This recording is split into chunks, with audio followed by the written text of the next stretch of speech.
Ang ating kwento ay mag-uumpisa sa hiwalay na panimula. Na sinasabi ng ating bida na nagsimula ang lahat sa isang stroke mayroong mga bundok, tubig, at buhay. At ang higit sa lahat ay ang makikita, isang mundo kung saan ang wakas ay nanatiling hindi matukoy ay umiiral dito. Ito ay ang kapangyarihan ng pagguhit ng tanawin. At ito ay ang kwento ng batang natagpuan ang sarili sa walang hanggang mundo.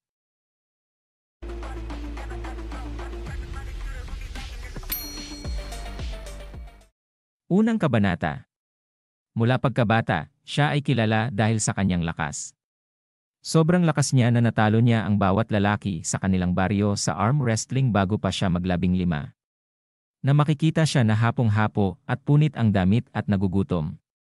At pagkatapos ito ay bumagsak sa lupa. Na sinasabi sa kwento na isang araw, sa hindi malamang dahilan, bumalik siya sa baryo, sugatan at nagdurusa sa pagkawala ng alaala. At pagkatapos ay nakita siya ng 2 tao na nagulat at agad na sumigaw na may nawalan ng malay. At swerte niya na nakilala niya ang mabuting loob na gobernador at lumaki siyang gumagawa ng iba't ibang trabaho para sa kanya. Makikita ang bahay na sinasabi sa kanya na Daewong. Huwag mong labis na pagudin ang sarili mo at tandaan mong magpahinga. Habang nagsisibak ng kahoy si Daewong ay sinabi nito na kakaumpisa pa lang daw niya sa trabaho. At huwag kang mag-alala. Natumugon ito sa kanya na sinabi na mawawala daw ang lahat ng punong bundok dahil sa kanya. Na sinasabi pa sa kwento na bagamat nawala ng alaala si Sung Daewong, maganda ang kanyang bagong buhay kasama ang gobernador. Tumingin si Sung Daewong sa gobernador at sinabi niya na tingnan na lang natin kung ako ang magtatagumpay o ang mga puno. Makikita ang kaulapan. Na sinasabi sa kwento na subalit, sa taon na mag-15 si Daewong, biglang pumanaw ang gobernador, at kahit ang tanging pamilya niya ay lumipat. At pagkatapos ay makikita si Daewong na nagsisibak ng kahoy. Na malakas niyang inihampas ang palakol. Na makikita itong umiiyak na sinasabi na babayaran ko ang iyong kabaitan sa pamamagitan ng mabuting pamumuhay, masipag na pagtatrabaho.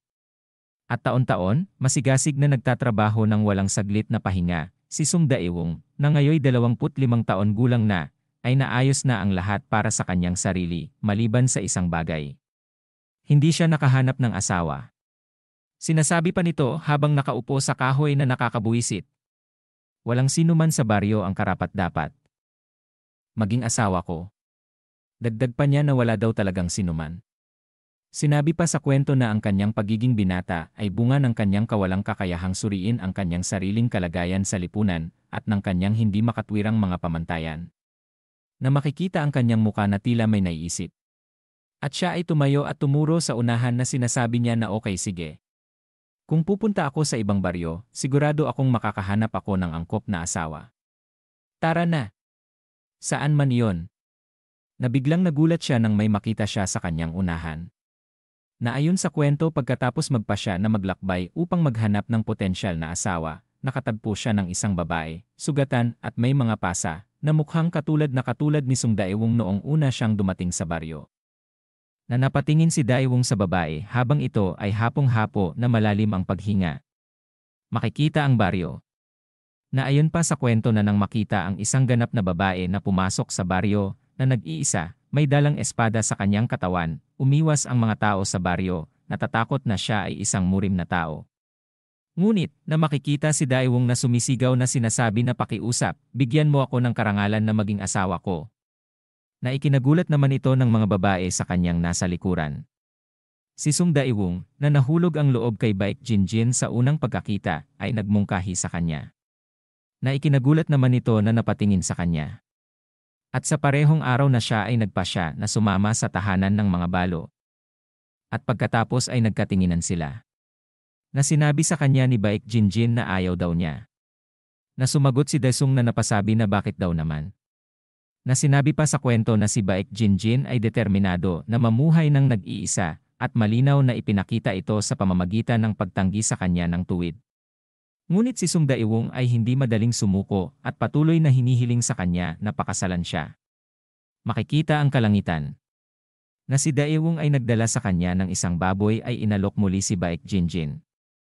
Na maging kanyang asawa. Natumugon ito na ayaw daw niya.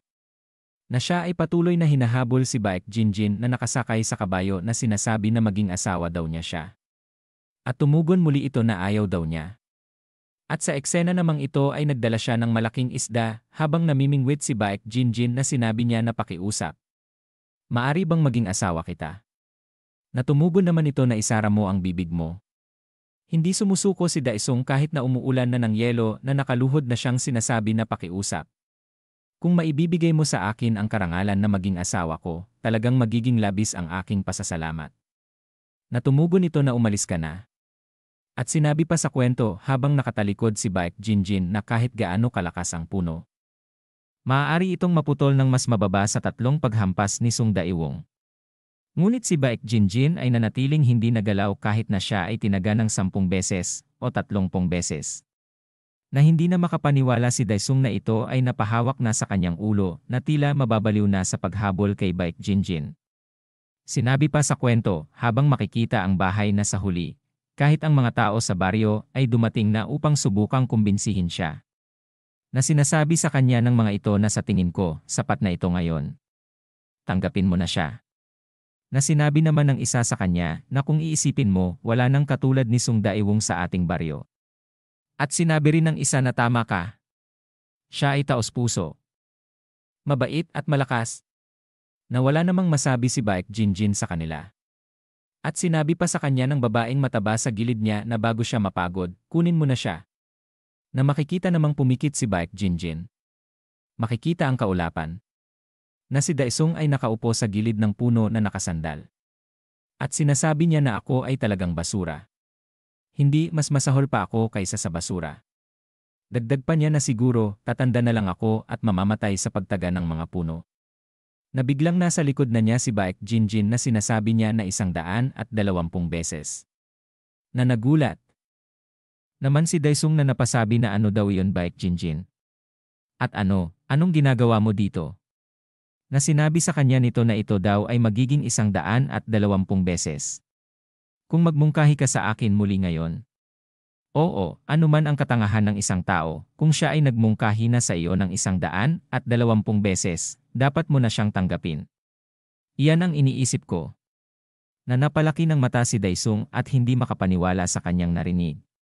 Na sinabi pa sa kanya ni Baek Jinjin na ano ang balak mong gawin ngayon. Na maluhaluhang sumigaw si Daesung. At mabilis itong tumakbo kay Baek Jinjin habang sinisigaw na pakiusap, maging asawa mo na ako. Natumugon ito na sige. Maging ganoon na nga. At pagkatapos ay sinabi sa kwento na matapos ang 120 beses na pag-aalok ng kasal, sa wakas ay nakuha ni Sung Daewong ang kanyang loob. Pagkatapos ng kasal, ginamit ni Sung Daewong ang perang naipon niya sa lahat ng panahong ito upang magtayo ng isang inn. At lumipas ang panahon at ang unang bunga ng kanilang pag-ibig ay isinilang. At ito ay si Sung Woo-mon. Walang hanggan ang saya ni Sung Daewong at Baek Jinjin na pinagmamasdan nila ang kanilang anak at pagkatapos sinabi pa sa kwento na maliban sa na si Baek Jinjin na ang katawan ay mahina na, ay lalo pang humina dulot ng panganganak. Na makikita ang bahay na may umiiyak na bata. At pagkatapos ipanganak ang kanilang pangalawang anak na si Sung Wukang. Hindi na kayang i-handle ng kanyang mahinang katawan na lumabas para huminga ng sariwang hangin. Kinailangan ni Sung Daewong na gastusin ang perang kinita niya mula sa inn para sa gamot ng kanyang asawa. Na makikita ang gamot na sinasabi ni Baek Jinjin na pasensya na dahil sa akin. Dahil sa sobrang hina ng aking katawan. Na sinabi naman sa kanya ni Daewong na ayos lang. Hindi ba kayang alagaan ng isang lalaki ang mga gastusin sa gamot ng kanyang asawa? Huwag kang mag-alala sa anuman, mag-focus ka na lang sa iyong kalusugan. Naintindihan mo? Na napakagat sa labi na umiiyak na tumugon si Baek Jinjin na sinabi na salamat. Na maiyak-iyak naman na nakatingin sa kanya si Daewong. Makikita ang kaulapan na sinabi sa kwento na habang si Baek Jinjin ay nakikipaglaban sa kanyang sakit, mabilis na lumaki ang kanyang 2 anak. Ang panganay na anak, si Sung Woo-mon, ay eksaktong kopya ng kanyang ina, na may magandang mukha at magandang katawan. At kasing talino rin siya. Na umakyat sa puno ang kanyang anak na sinasabi niya na sabi ko sa iyo, delikado ito. Bumalik ka rito agad. Na sinabi pa sa kwento na ang tanging depekto niya ay siya ay isang tusong at mainit ang ulo na bata. Na sinabi ng kanyang anak mula sa itaas na hindi ito delikado kahit kaunti. Delikado lang ito para sa mga matabang tao katulad mo. Ama, na napasabi ito na ano? Mataba? Ikaw na bata ka. Si Sung Woo-moon ay ang tipo ng tao na hindi natatakot na ipahayag ang kanyang opinyon ng buong tapang. Kung may hindi siya gusto, kailangan niyang ipaalam ito agad upang makaramdam ng ginhawa. Na sinabi ni Daewoo sa kanyang asawa na nakuha niya ang hitsura ng kanyang ina, ngunit hindi ang kanyang personalidad. Na sinabi sa kanya ng asawa na kahit ako noon ay ganyan bago ako nagkasakit. Talagang nagpababago ang sakit sa personalidad ng isang tao. Madilim ang kalangitan at umuulan. At dahil dito, si Woo-moon, na puno ng lakas at sigla, ay naging mahina at maputla tulad ng kanyang ina. Unti-unting nawala ang kanyang personalidad kasabay nito. Na ito ay makikita na umuubo. At tumingin sa kanya ang kanyang ama na sinabi nito na Woo-moon, ayos ka lang ba? Natumugon ito na sinabi na opo ama, ayos lang ako. Na pinagmamasdan ni Daewoo ang kanyang anak na sinabi niya ng mahina na paano nangyari na ang batang madalas tumakbo sa lahat ng dako ay naging sobrang mahina. Hindi daw niya lang talaga maitindihan. Ang pangalawang anak, si Sung Wukang, ay kabaligtaran ng kanyang kapatid. Wala siyang magandang katangian mula sa alinman sa kanyang mga magulang. Siya ay malakas at matatag. At madali niyang napapaiyak ang mga bata na 3 o 4 na taon na mas matatanda sa kanya. Ngunit, hindi katulad ng kanyang kapatid, hindi siya masyadong matalino. Nang umabot si Woo-moon sa 10 at si Wukang sa 7, nakuha nila ang atensyon ng grupo ng mga martial artist ng Hwasan na dumating upang manatili sa inn. Ang batang ito ay may napakabuting katawan. Kung siya ay sanayin ng aming grupo ng mga martial artist ng Hwasan, maaari siyang maging isang tanyag na tao. Na sinabi naman ng kanyang ama na magaling, anak ko. Kung makakasama ka sa kagalang-galang na komunidad ng Murim, walang makakagalaw sa iyo. Magaling, Wukang. Kaya, pwede bang turuan ng grupo ng Hwasan ang aking mga anak? Na tumingin sa ating bida na sinabi na natatakot akong hindi para sa batang ito. Bagamat maliwanag ang kanyang mga mata, mukhang mahina ang kanyang katawan. Tiyak na siya ay babagsak sa loob ng 5 araw. Na nagulat ang ating bida sa kanyang narinig. Na napasabi ang kanyang ama na paano daw nangyari iyon. Na makikita ang muka ni Daewoo na sinabi pa niya na ang kanyang katawan ay humina na. Sinabi sa kanya ng lalaking ito na ngunit siyempre, kung nais mo, maaari naming kunin si Sung Wukang at turuan siya ng aming mga pamamaraan. Na malungkot ang kanyang ama at ang ating bida samantalang ang kapatid niya ay nakatingin sa mga lalaki. Gabi na at makikita ang buwan. Makikita ang kanilang bahay na sinasabi ng kanyang kapatid na babalik ako agad, ama. Kuya, babalik ako. Agad. Na sinabi ng ating bida sa kanyang kapatid habang kumakaway ito na ingatan mo ang iyong sarili. Na nakalingon at nakatingin pa rin ito sa kanya at sa kanyang ama.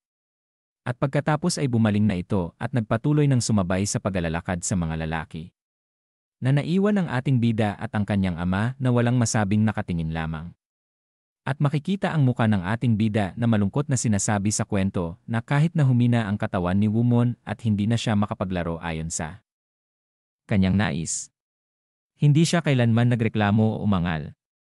Na nakatungo pa rin ang ating bida na pinagmamasdan ng kanyang ama na sinabi pa sa kwento na anuman ang kanyang nararamdaman, hindi niya ipapaalam sa kanyang mga magulang dahil sa takot na mag-alala sila.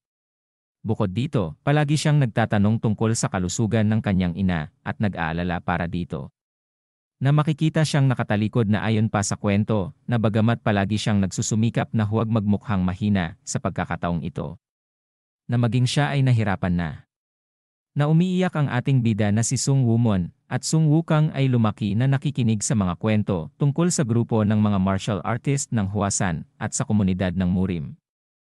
Para sa kanila, ang makakita ng grupo ng Hwasan sa totoong buhay ay isang pambihirang pagkakataon. Na nakatingin sa kanya ang kanyang ama na sinasabi na nasaktan ka ba ng labis. Natumugon lang ang ating bida ng tawa.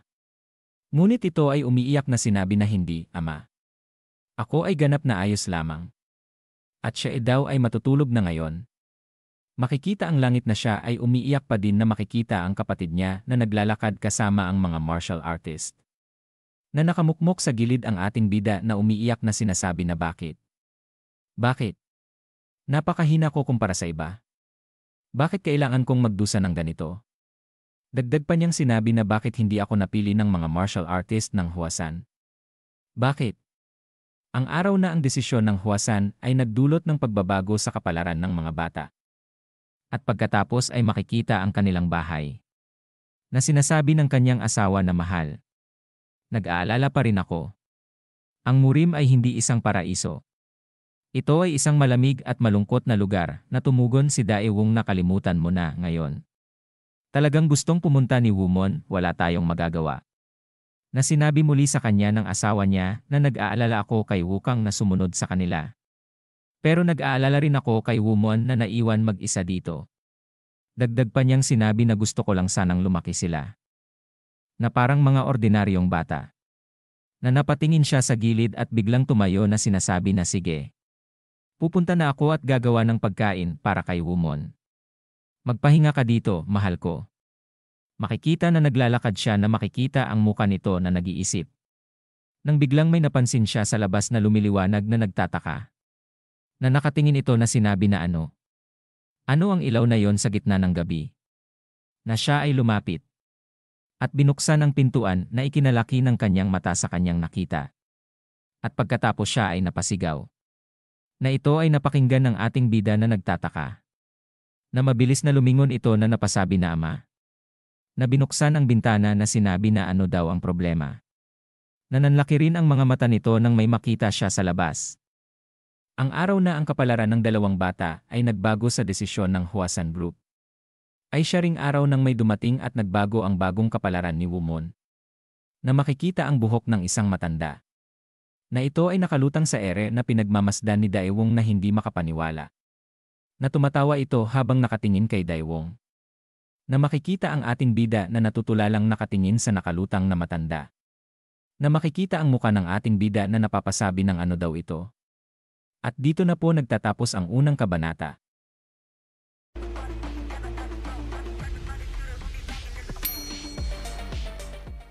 Ikadalawang kabanata sa pagpapatuloy.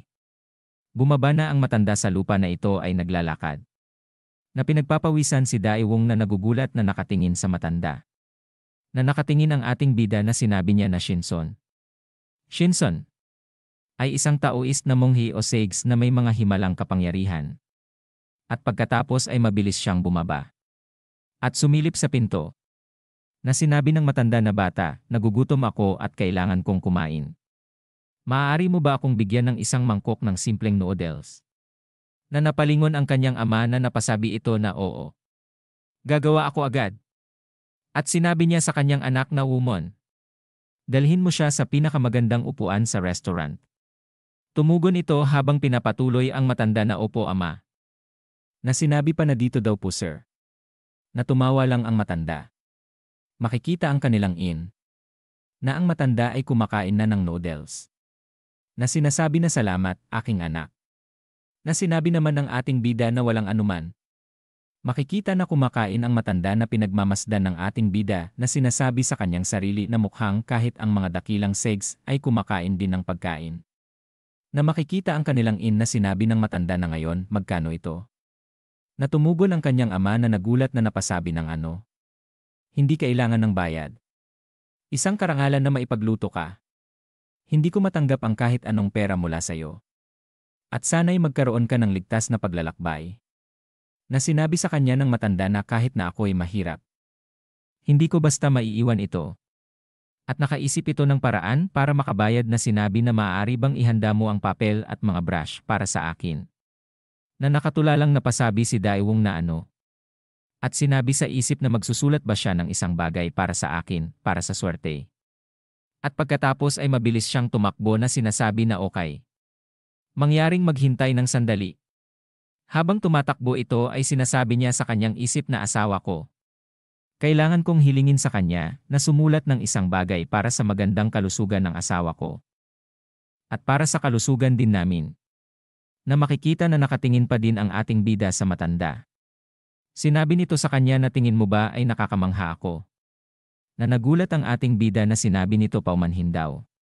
Na makikita ang muka ng matanda na sinabi pa nito na nakikita kong talagang gusto mong matuto ng martial arts. At nakikita ko pa na umiyak ka tungkol dito. Na nagulat ang ating bida na napasabi na ano. Paano daw niya nalaman iyon? Na tumawa lang ang matanda sa kanya. Na dumating na ang kanyang ama dala ang brush at papel. Na kinuha ang brush at sinabi na salamat. Nais kong gumuhit sa iyo ng isang tanawin gamit ang aking simpleng kakayahan bilang pasasalamat sa hindi pagtanggap ng anumang pera mula sa akin. Na sinabi ng kanyang ama na hindi isang kasabihan, kundi isang painting. At pagkatapos ay isinabit na ang papel. At ito ay nagsimula na magpinta. Na makikita ang matanda na pinapanood ng mag-ama. Na makikita ang ginawa nitong painting. Na makikita ang muka ng ating bida na sinasabi sa isip na ha. Hindi ko nakita ang brush na pumunta sa direksyong iyon. Isa rin ba yon sa kapangyarihan ng SEGS? Na namangha naman ang kanyang ama habang ito ay nanunood. Napatuloy ito sa pagkumpas ng brush. Na natapos na ang painting na sinabi nito na okay sige, tapos na ito ngayon. Habang papaalis ay sinabi ng matandang SEGS na ang aking pagpipinta ay isang representasyon ng pasasalamat na nararamdaman ko para sa iyo. Sana'y pahalagahan mo ito ng labis. At aalis na ako ngayon. Habang nakatingin sa ginawang painting ay tumugon ang ama niya na maraming salamat daw sa kanya. At biglang nagulat ito. At tumingin sa matandang SEGS na sinabi na saglit lamang daw. Mahal na maestro, maaari mo bang sabihin sa amin ang iyong pangalan kahit papaano? Habang palabas na ito ay sinabi ng matandang SEGS na ano ang gagawin mo sa pag-alam ng pangalan ng isang nakalimutang matandang lalaki. Sinabi pa niya habang sinara na ang pinto na alalahanin mo ako bilang isang hibla ng banal na maestro. Na napasabi ang kanyang ama na isang hibla ng banal na maestro. Na makikita ang ating bida ay patuloy pa din na nakatingin sa painting. Na makikita ang kanyang tenga na parang may bumubulong sa kanya na sinasabi na ang relihiyosong kaliwanagan at matuwid na tungkulin ay maaaring walang maidulot na mabuti o masama sa sinuman, ngunit maaari rin itong maging kapaki-pakinabang o mapanganib sa lahat. Kahit na ang isang tao ay makaalam ng lahat, hindi ito matatawag na kaliwanagan. At kahit na ang isang tao ay naliwanagan, hindi sila maaaring maging makaalam ng lahat. At kahit ang isang tao ay makaalam ng lahat at naliwanagan, maaaring hindi pa rin sila karapat-dapat tawaging isang santo. Nananlaki ang mata ng ating bida na sinabi sa kanyang isip na boses ng matandang SEGS yon. Na nakatingin pa rin siya sa painting na naririnig pa niya na sa wakas, natapos na ng matandang monghe na ito ang kanyang gawain sa mundong ito. Na makikita ang muka ng ating bida na sinabi pa sa kwento na ang mga salitang ito, na tanging si Woman lamang ang nakarinig, ay sinabi ng Celestial Master na si Lao Tzu sa Tao Te Ching. Ngunit, hindi naiintindihan ni Woman kung ano ang thread ng Celestial Master o kung ano ang Tao Te Ching. Isang kilusang Taoista kilala rin sa tawag na The Way of the Five Pecks of Rice o Way of the Celestial Master. Natitig siya sa painting na sinabi pa sa kwento na ang mga salita ni Lao Tzu ay nagbigay buhay sa tanawin sa isip ni Woman. At hindi nagtagal ay nahulog siya sa ganda ng galaw ng pintura. Mayroong dalawang uri ng martial arts na maaaring makamit mula sa pintura. Ang swordsman na may anghelikal at banal na tulong at ang swordsman ng langit at lupa. Na inanyayahan nila si Woman sa walang hanggan na mundo. Na nagulat na napasabi ang kanyang ama sa kanya na ano daw ang nangyayari sa kanya. Na tumugon ito na sinabi sa kanyang ama na ang painting daw ay buhay at gumagalaw. Na sinabi sa kanya ng kanyang ama na ano? Ang painting ay buhay at gumagalaw. Anong kalokohan daw iyan?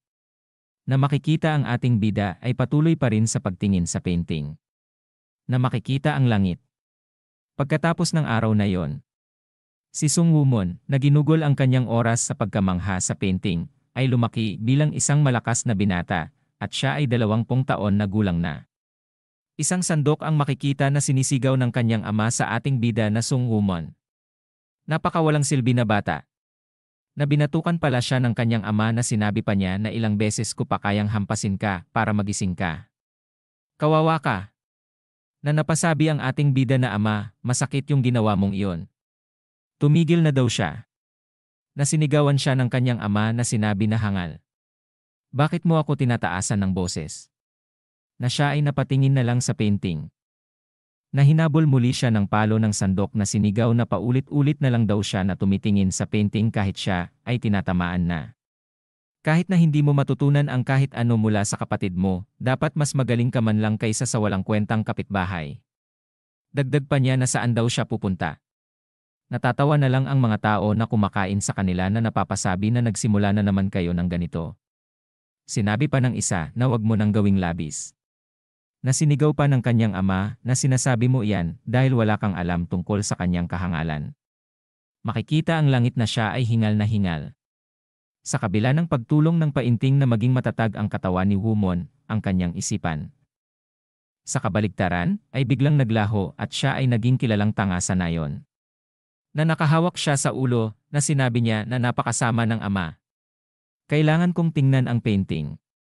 Habang tumatakbo siya ay may makakasalubong siya. Na siya ay agad nitong sinuntok na sinasabi na sino ang tanga na ito. Na siya ay napatumba na sinabi pa sa kanya na ikaw, bobo. Halos nasaktan ang aming among babae dahil sa iyo.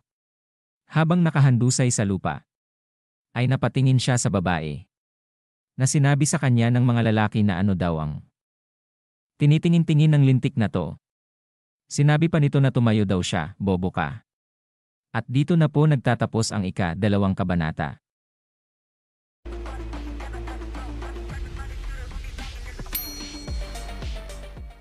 Ika-3 kabanata sa pagpapatuloy.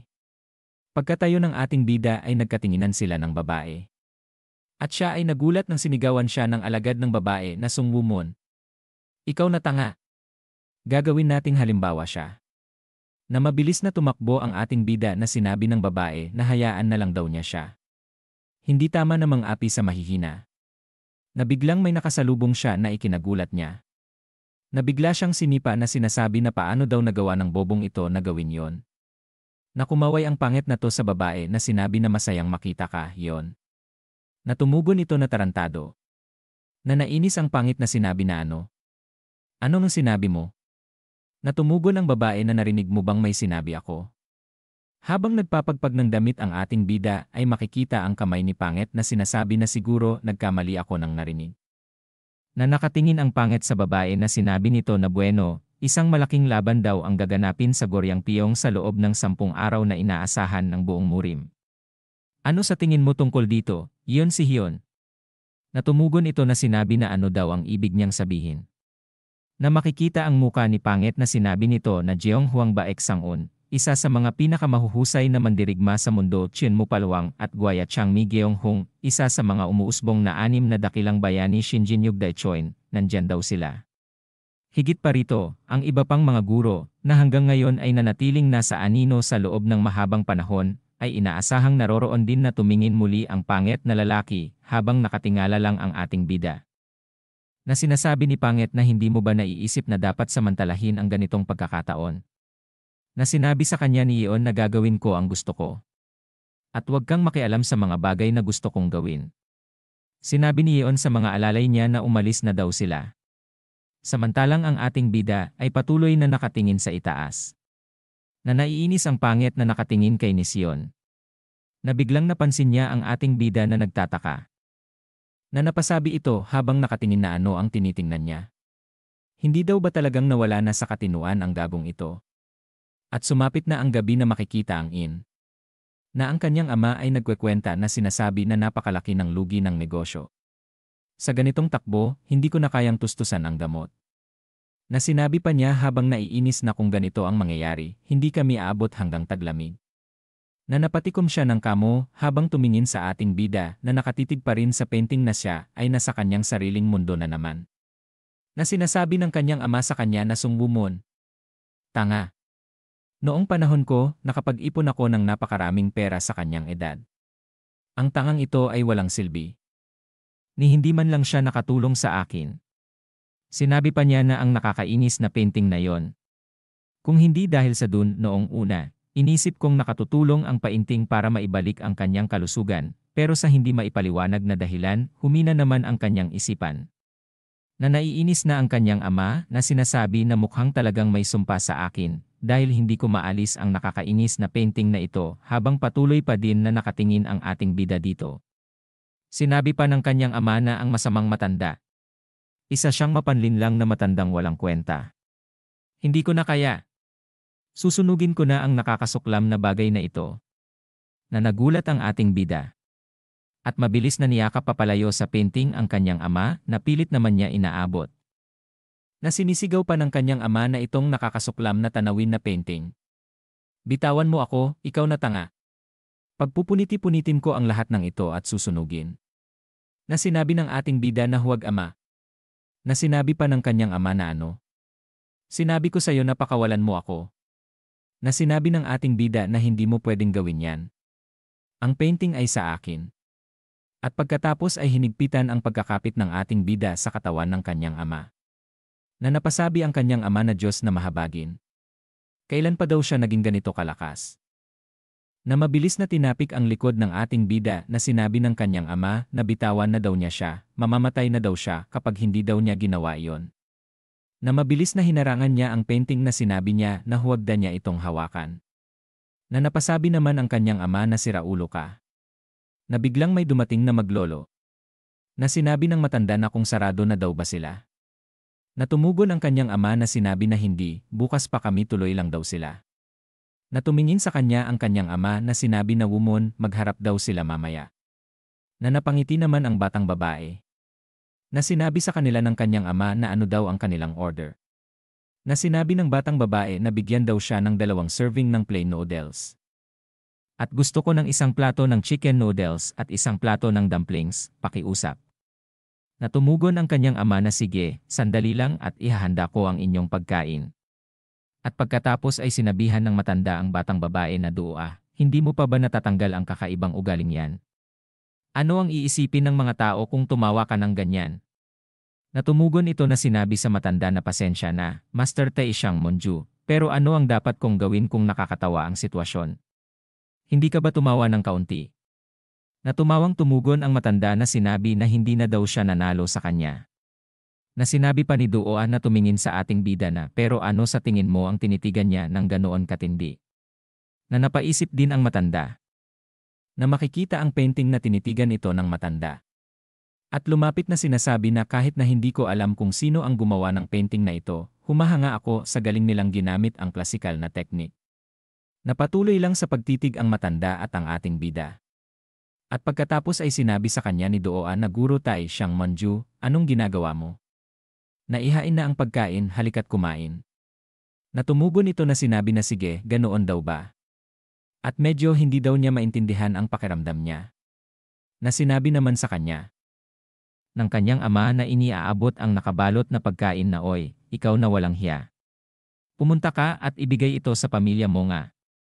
At siguraduhing pasalamatan sila. Dapat itong maipadala kahapon at naantala na. Na sinabi ng ating bida na hindi, ayaw ko. Kung aalis ako, itatapon mo ang painting. Na sinabi sa kanya ng kanyang ama na hindi ko itatapon, kaya umalis ka na. Kinuha ng ating bida ang pagkain na nakabalot at sinabi na talaga. Hindi mo itatapon? Mangako ka. Na naiinis ang kanyang ama na sinabi na sige. Mangako ako. Ngayon, umalis ka na agad. Na mabilis na umalis ang ating bida at sinabi na sige. Babalik ako agad. Na makikita ang pinto na malakas niyang isinarado. Habang kumakain ang matanda, ay hindi ito mapakali sa pag-iisip sa painting na sinasabi sa isip na may kakaiba sa painting na yon. Ano kaya yon? Bakit ba ito labis na ikinababahala sa akin? Na sinabi ni Doa sa matanda na Master Tay siyang Manju, ano bang iniisip mo ng labis? Hindi ka man lang sumasagot ng tawagin kita. Na ito ay bigla na lang tumayo at lumapit sa painting. Na pinagtatakahan ni Doa. Na ito ay tinitigan ng matanda ng husto. At pagkatapos ay yumuko ito at huminga ng malalim.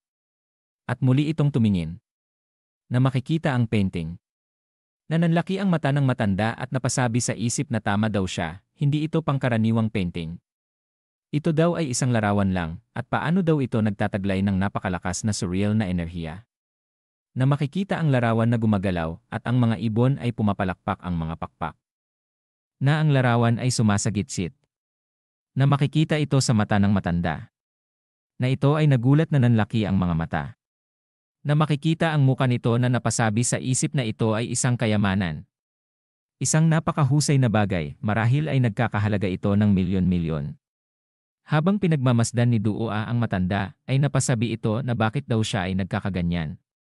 Nabiglang sinabi ng matanda sa kanyang ama na excuse me, maaari mo bang ibenta sa akin ang painting na ito?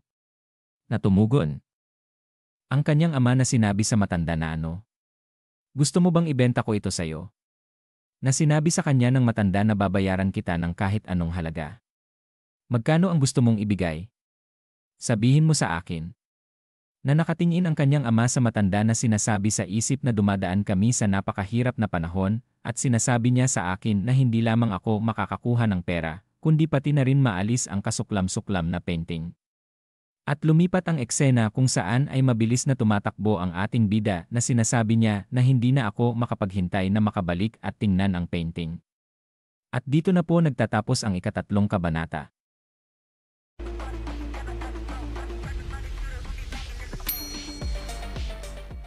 Ikaapat na kabanata sa pagpapatuloy.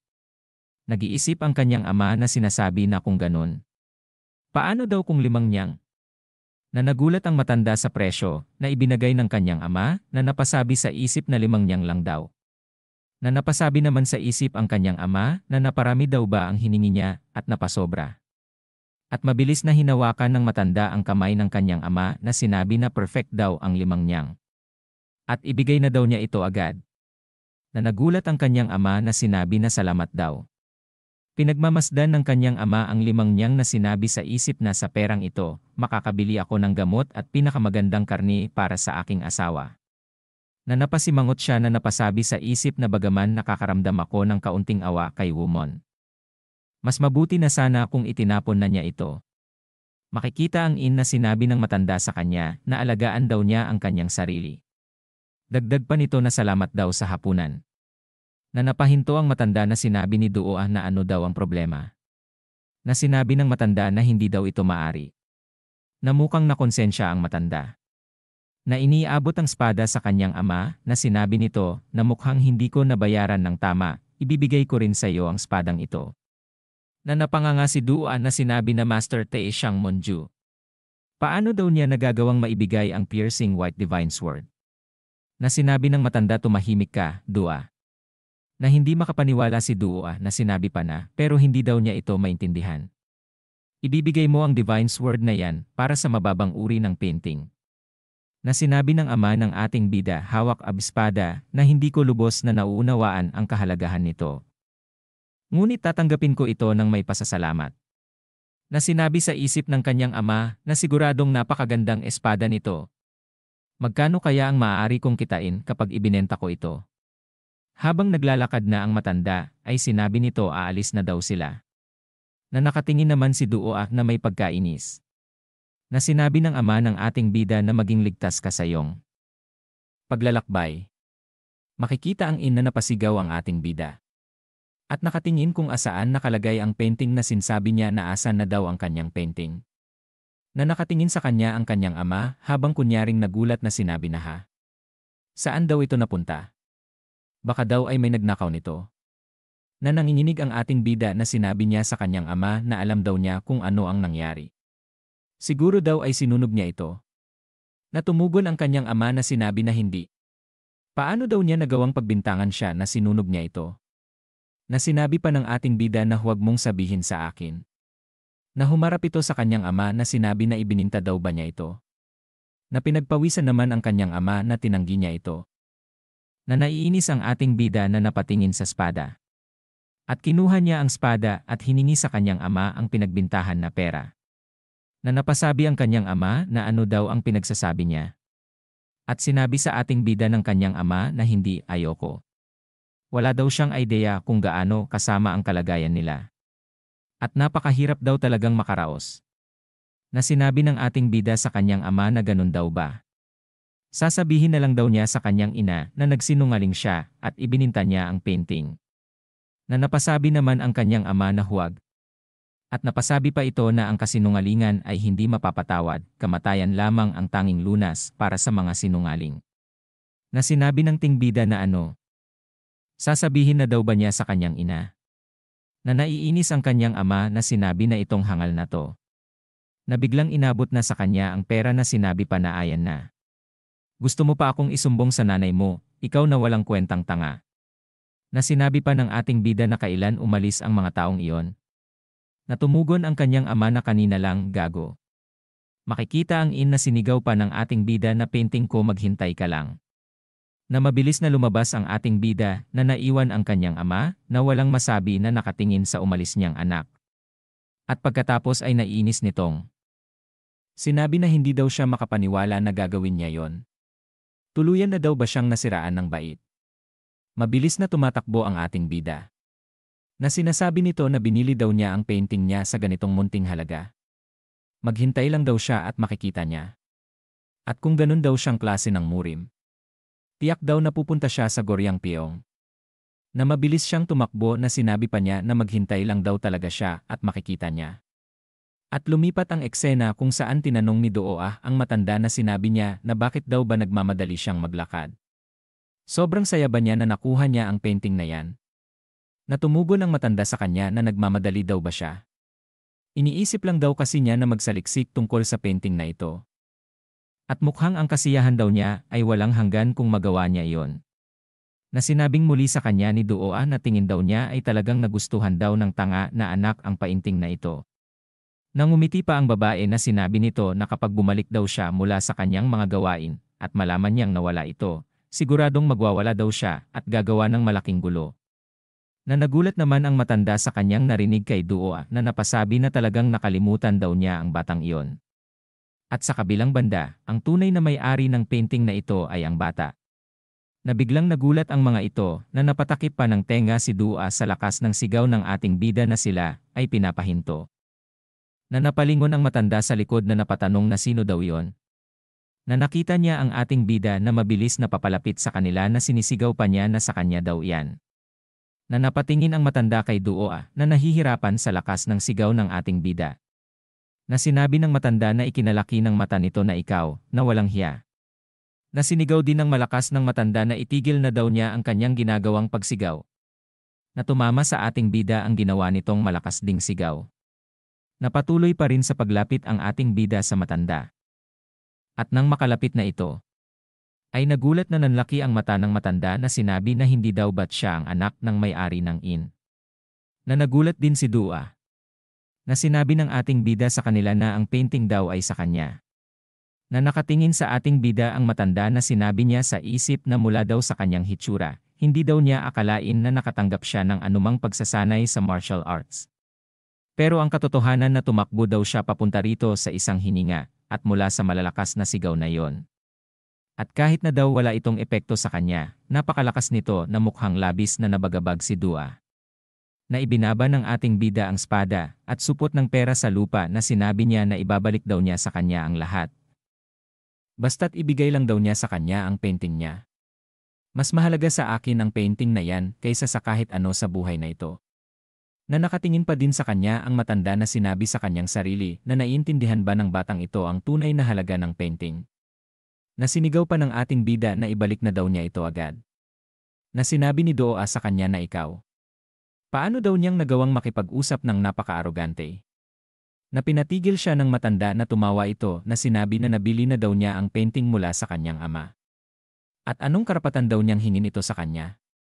Na nakatingin lang ang ating bida sa matanda na may pagkainis. Na tiningnan din siya nito at sinabi sa isip na dahil dala daw niya ang espada at ang pera na ibinigay niya sa kanyang ama. Hindi daw maikakaila na ang painting ay pagmamay-ari ng bata. At dahil hindi daw siya nagbayad ng makatarungang halaga sa tunay na may-ari nito, makatarungan na ibalik daw ito sa kanya. Na nakatungo ang ating bida na paulit-ulit niyang sinasabi na ang painting na yan. Na nakangiti ang matanda na mukhang may gustong gawin na sinasabi pa nito sa isip ng ngunit. Nagiging interesado daw siya sa batang ito. Nakatungo pa din ang ating bida na sinabi pa ng matanda sa isip na mukhang hindi. Daw niya namamalayan na naglabas siya ng sigaw kanina. Ito daw ay isang makapangyarihan at likas na sigaw. Mas lumaki pa ang ngiti ng matanda na sinabi pa sa isip na parang may nakatagong lihim daw sa bata at sa painting. Isang plano na talagang hindi daw niya karaniwang ginagawa, ang mabilis na nabubuo.